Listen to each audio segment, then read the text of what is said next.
Everyone's picking Spain, the bookmakers, the pundits, half the internet. And honestly, I get it. Euro 2024 winners, generational talent, the deepest midfield in world football. On paper, this squad looks almost unfair. But the best team on paper doesn't always lift the trophy. And Spain right now have a few situations that I don't think people are sitting with properly. So let's actually go through it. Start with Rodri, not because he's the flashiest name in the squad, he's not, but because of what happens to Spain when he's not fully himself. He hasn't quite returned to the level he was at before his serious knee injury in 2024. And I keep coming back to this, not as a criticism, the guy won the Ballon d'Or, he's clearly still elite, but because the specific version of Rodri that made Spain's system feel effortless was something very particular. He's the type who wins a ball back and immediately, in the same movement, puts two teammates into better positions. The game slows down around him. Spain at Euro 2024 functioned without that, but Pedri and Zubimendi were running enormous distances every game to compensate. 7 games, knockout football, France or Brazil waiting at the other end. I don't know if that Rodri is back, I'm not sure anyone does yet. Pedri. I'll just say plainly, one of the best 5 footballers in the world right now. Watch him in a game that's tight and physical. He finds angles that don't exist, receives under pressure, and immediately makes the next player's job easier. 7 La Liga assists this season, and that genuinely undersells it because most of what he does doesn't get counted. I don't have a caveat here. I'm not going to manufacture a weakness. He's just a really, really good footballer, and Spain are lucky to have him. Now, Yamal, and this is where Spain fans have been quietly stressed for weeks. He tore his hamstring scoring a penalty against Celta Vigo in April. Barcelona confirmed no surgery needed, and he's expected to be available. Reports suggest he might miss the first couple of group games, though De La Fuente said everyone should be ready from the opener. Here's my actual concern. It's not whether he makes the squad, it's whether he arrives sharp. After playing over 60 games as a 17-year-old in 2024 to 25, the physical toll started showing. And it kept showing. Groin issues that kept recurring. Then the hamstring. There's a pattern there. You don't just switch that off because the tournament starts. He told FIFA, "When I'm on form, it's like being a superhero. Everything falls into place. I'm faster, stronger, full of adrenaline." That version of Yamal, the one he's describing, is maybe the most dangerous attacking player in this tournament. Against him at full tilt, I don't know what you do as a right back.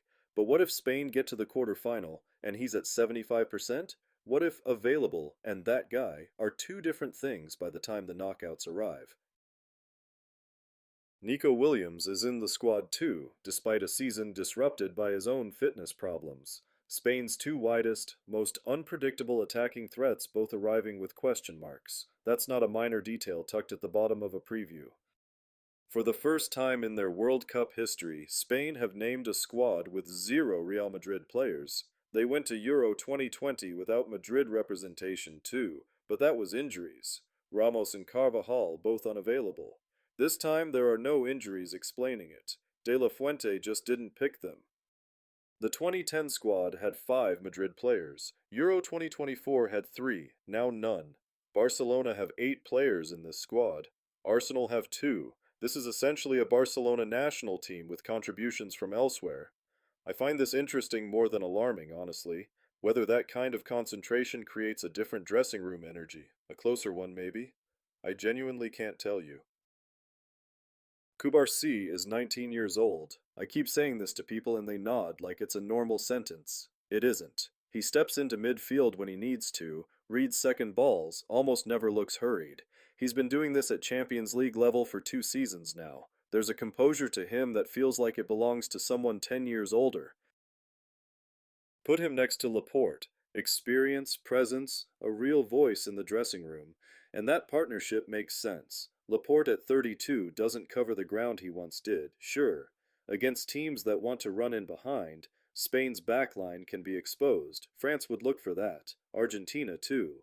But honestly, every time I try to find a major problem with this defensive setup, I end up watching Cubarsí on the ball and forgetting what I was worried about. Tactically, De La Fuente has built something more versatile than the Spain teams of 10 years ago. They can counterattack quickly, press aggressively. They're not just the possession side that dominated for 90 minutes and waited for mistakes. 8 goals conceded across 14 qualifying matches.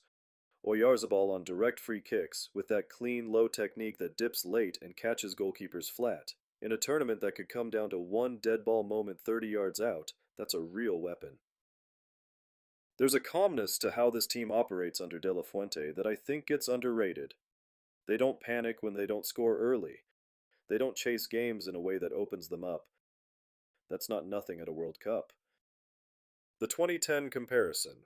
I want to address this properly because I think most people reach for it lazily. What made that squad remarkable wasn't just the quality, and the quality was extraordinary.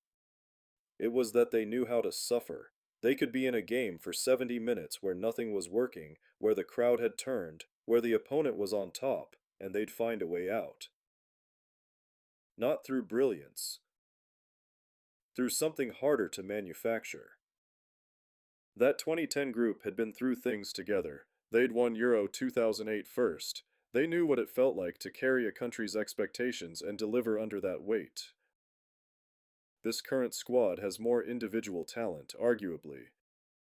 Yamal at his best does things physically that Xavi couldn't.